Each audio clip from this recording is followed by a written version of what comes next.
Sikat na sikat ang pamilyang Soto sa Pilipinas at halos lahat tayo ay pamilyar sa kanila. Kapag narinig mo ang apelidong iyan, malamang ang unang papasok sa isip mo ay ang Eat Bulaga, ang Senado, o kaya naman ay ang mga kanta ng VST and Company na hanggang ngayon ay buhay na buhay pa rin sa mga party at radyo. Pero alam nyo ba na bago pa naging bida sa telebisyon at politika ang magkakapatid na ito, may isang tao na nagsilbing pundasyon at naging gabay nila sa lahat ng kanilang tagumpay. Siya ang panganay sa apat na magkakapatid, ang singer at aktor na si Val Soto. Bagamat mas tahimik ang kanyang buhay kumpara sa kanyang mga kapatid na sina Tito at Vic, hindi matatawaran ang naging ambag niya sa industriya ng musika at pelikula. Marami sa mga kabataan ngayon ang nakakakilala lang sa kanya bilang kapatid ng mga sikat, pero kung babalikan natin ang kasaysayan, si Val ang isa sa mga unang nagbukas ng pinto para sa kanilang pamilya. Sa video na ito, hihimay natin ang kwento ng buhay ni Val mula sa kanyang simpleng kabataan hanggang sa maging bahagi siya ng pinakaimportanteng panahon ng OPM. Paano nga ba siya nagsimula at ano ang naging papel niya sa pagbuo ng grupong nagpapasayaw sa atin hanggang ngayon? Pero bago po ang lahat, baka pwedeng palike ang video na ito. Dahil napakalaking bagay na ito sa aming content creators. Maraming salamat po. Isinilang si Valmar Castelo Soto noong March 23, 1945. Lumaki siya sa isang pamilya na may halo ng iba't ibang impluensya.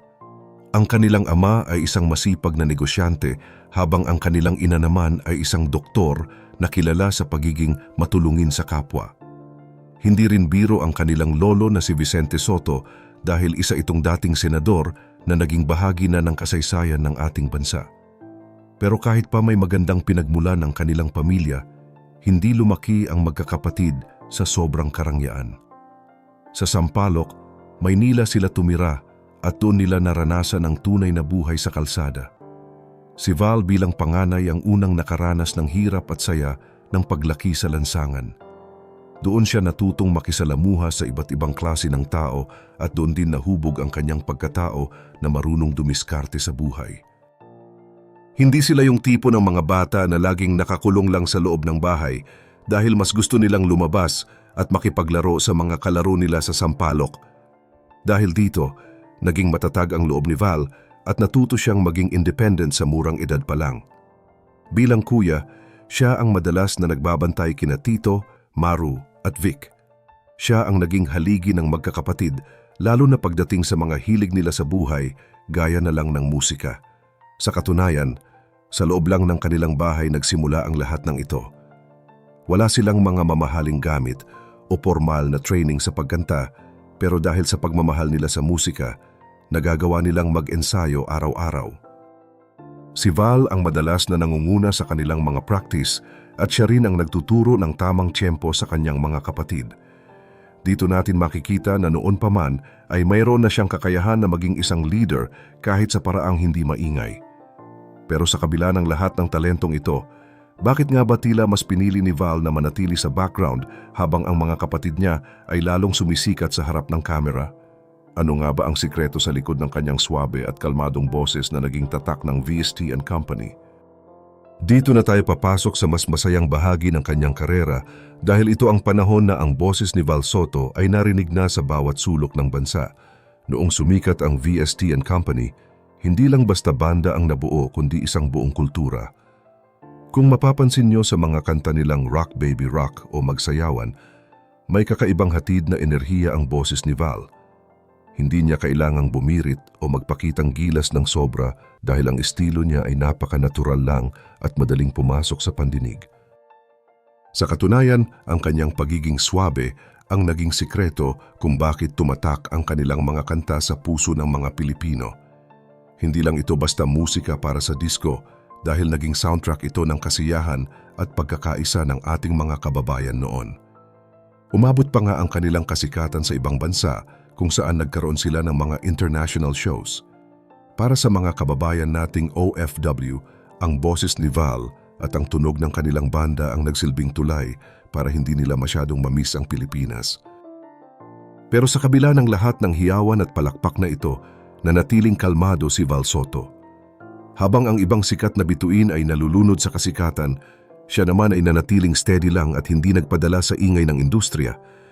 Noong unti-unti nang nagbabago ang hilig ng mga tao sa musika, hindi doon natapos ang kanyang kwento dahil napatunayan niya na marami pa siyang kayang gawin.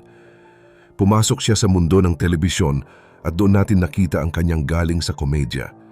Naging bahagi siya ng programang Todas kung saan ipinamalas niya ang kanyang natural na sense of humor.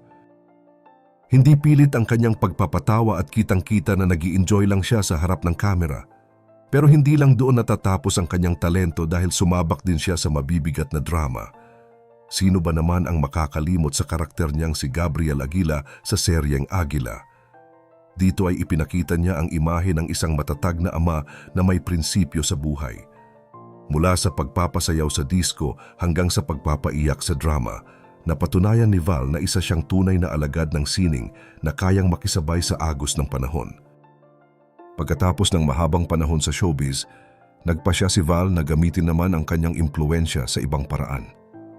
Noong taong 2004, pinili niyang pumasok sa serbisyo publiko at naging konsehal sa lungsod ng Parañaque.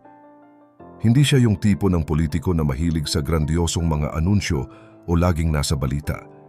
Sa halip, mas nakilala siya sa pagiging approachable o yung madaling lapitan ng mga ordinaryong tao. Ramdam ng kanyang mga nasasakupan ang kanyang presensya dahil hindi siya mahirap kausapin at laging handang makinig sa kanilang mga problema. Nagtagal siya sa pwesto ng 3 sunod-sunod na termino hanggang noong 2013. At dahil hindi na siya pwedeng tumakbo muli, dito na pumasok ang kanyang anak na si Wahoo Soto para ipagpatuloy ang kanyang nasimulan. Bagamat hindi naiwasan ang ilang mga puna tungkol sa usapin ng political dynasty, mas pinili nilang ipakita na ang serbisyo ay isang legacy na ipinapasa mula sa ama patungo sa anak. Sa kabila ng mga batikos at usap-usapan tungkol sa pagpasok ng mga artista sa politika, hindi nagpaapekto si Val Soto. Sa halip na makipag-away o magpaliwanag sa social media, pinili niyang hayaan na lang ang kanyang mga nagawa para sa lungsod ang magsalita para sa kanya. Nanatili siyang kalmado at mas pinahalagahan ang tunay na serbisyo kaysa sa ingay ng kampanya. At matapos ang mahabang panahon ng pagtatrabaho sa harap ng kamera at sa loob ng munisipyo, pinili ni Val ang isang bagay na bihirang gawin ng mga sikat na tao, ang umatras at mamuhay ng tahimik. Sa kasalukuyan, sa edad na higit 80, masaya at payapang naninirahan si Val sa Parañaque kasama ang kanyang asawa. Ang kanyang bawat araw ay hindi na umiikot sa tight schedule ng taping o sa pagharap sa maraming tao. Sa halip, simple na lang ang kanyang buhay ngayon. Sapat na sa kanya ang sulyap ng araw, mahabang pahinga, at ang walang katapusang kwentuhan kasama ang kanyang mga anak at apo. Kapag may mga family gathering o birthday, doon mo makikita ang tunay na Val Soto na isang mapagmahal na lolo na walang kailangang gampanan kahit anong role. Pero kahit na semi-retired na siya, hindi pa rin nawawala ang pagiging gabay niya sa kanyang anak na si Wahoo. Madalas siyang magbigay ng payo tungkol sa tamang paglilingkod sa bayan, isang patunay na kahit wala na siya sa pwesto, ang malasakit niya sa komunidad ay hindi nawala. Paminsan-minsan, nakikita pa rin natin si Val na sumasipot bilang panauhin sa Eat Bulaga o kaya naman ay sa mga reunion performance ng VST and Company. At sa bawat pagkakataon na humahawak siya ng mikropono, ramdam mo agad ang respeto ng mga tao. Kahit lumipas na ang ilang dekada, ang nostalgia na dala ng kanyang presensya ay sapat na para ibalik tayo sa panahon ng disco. Dito natin makikita ang kabuuan ng kanyang kwento. Mula sa pagiging batang kalsada sa Sampaloc hanggang sa pagiging icon ng OPM, napatunayan ni Val na ang tunay na tagumpay ay hindi nasusukat sa kung gaano kakaingay sa harap ng publiko. Ang tunay na legasiya ay ang kung paano mo pinahalagahan ang iyong pamilya at kung paano mo iniwan ang iyong marka sa puso ng mga tao. Kayo mga kaalam, ano ang pinakaimportanteng aral na natutunan niyo sa buhay ni Val Soto? Sa tingin niyo ba ay mas masaya ang buhay kapag pinili mong maging tahimik na lang sa gitna ng kasikatan? I-comment niyo na ang inyong saloobin at huwag kalimutang mag-like, subscribe at ibahagi ang video na ito sa inyong mga kaibigan na naging bahagi rin ng disco era.